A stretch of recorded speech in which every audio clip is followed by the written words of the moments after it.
students, welcome back to our online classroom of Sri Gokulam Guruvayur. In the previous class, we have started the third chapter and discussed about background of new economic policy of 1991 and also learned about one important policy, that is liberalization. Today, we will discuss about the privatization and globalization, the another important policies in new economic policy of 1991 or LPG policy. So let's start our session. First, we will start with privatization. Under privatization, networks of private organizations coming up to the market. Government companies are converted into private companies. It carried out in two ways: by withdrawal of government from ownership and management of public sector companies, and second by outright sale of public sector company or disinvestment. Disinvestment means selling of part of the equity, that is 49% of public sector enterprises to the private sector enterprises. It mainly to improve financial discipline and facilitate modernization and also improve the efficiency, because the management of private sector would be much better compared to public sector or government sector, or much strict that compared to the government sector. Now we talk about three important aspects of Maharatnas, Navaratnas and Miniratnas. The government identifies some public sector enterprises and declared them as Maharatnas, Navaratnas and Miniratnas in order to improve efficiency and professionalism and enable them to compete more efficiently in the liberalized global economy. Then, the central public sector enterprises are designated with different status. For example, in Maharatnas, Indian Oil Corporation Limited and Steel Authority of India and Navaratnas, Hindustan Aeronautic Limited and Mahanagar Telephone Nigam Limited, and in Miniratnas, BSNL, that is Bharat Sanchar Nigam Limited, Airport Authority of India and Indian Railway Catering and Tourism Corporation Limited, etc. are come under Miniratna. This status is given on the basis of performance and efficiency of public sector enterprises, then giving the grade or status resulting in better performance of these companies.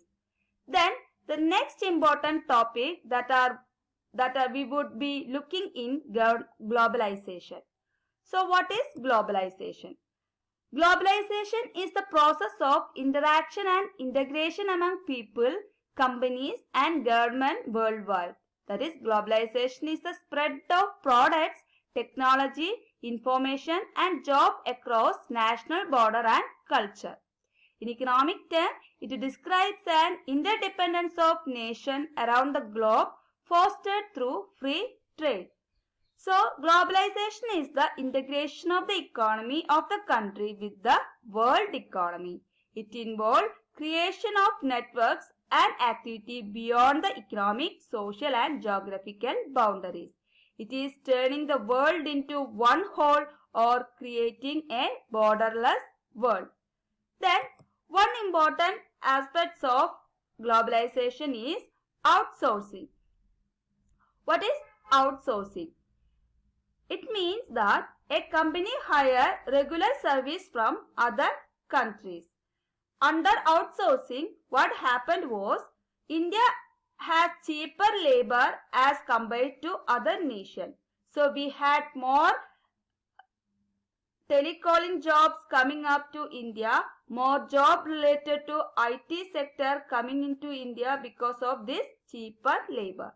Many of the industries which were established in foreign nations slowly and gradually started up their offices and outsourcing process unit in India. Outsourcing has intensified in recent time because of the growth of fast modes of communication and the growth of information technology. Then, many of the services such as voice-based business processes, popularly known as BPO or call centers, then record keeping, Accountancy, banking service, music recording, etc. are outsourced from companies in developed countries to India. The next aspect is multinational companies. Multinational companies are also part of globalization. You have studied about multinational companies in lower classes. What is MNCs?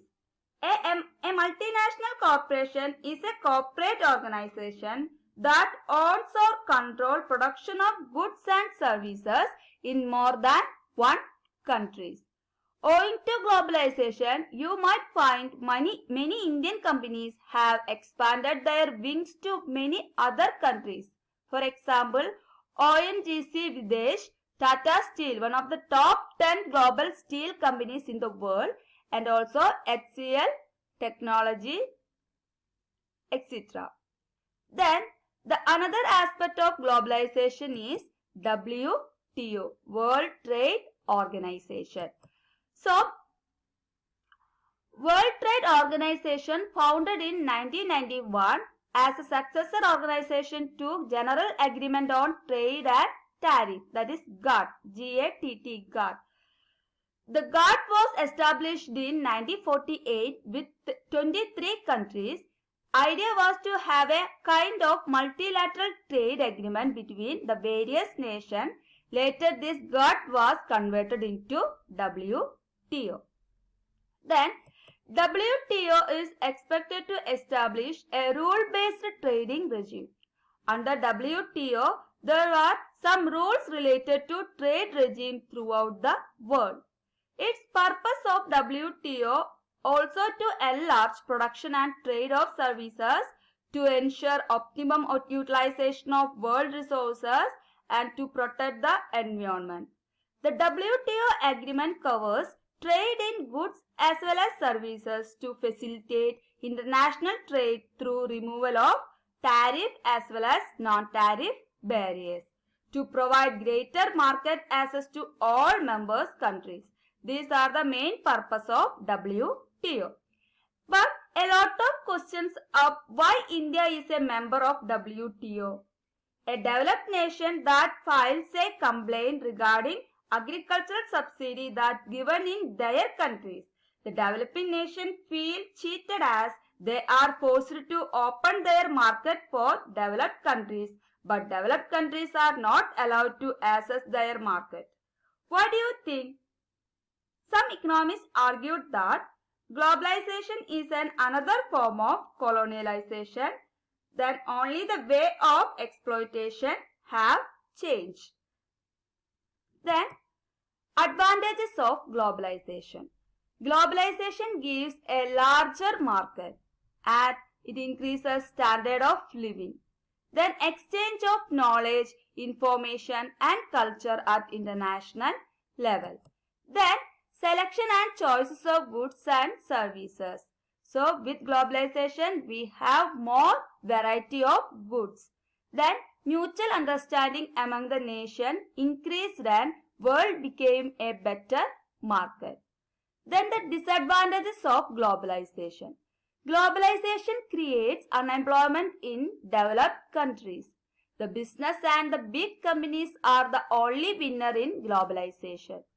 It can increase spread of communication diseases. You know that today the coronavirus also as a result of the spread of coronavirus in the world as a result of globalization. Then harmful effects on small industries and small business. Harmful effect on consumerism. Then also companies face much greater competition from global markets. These are the disadvantages of globalization. So, today we have discussed about some economic policies of 1990, that is liberalization, globalization and privatization. I hope you understood all these policies. Then the effect of liberalization, privatization and globalization will discuss in the next class. You have to read the textbook and also study the notes that I have given to you. Attend the text paper sincerely. We will meet in the next class. Till then, bye.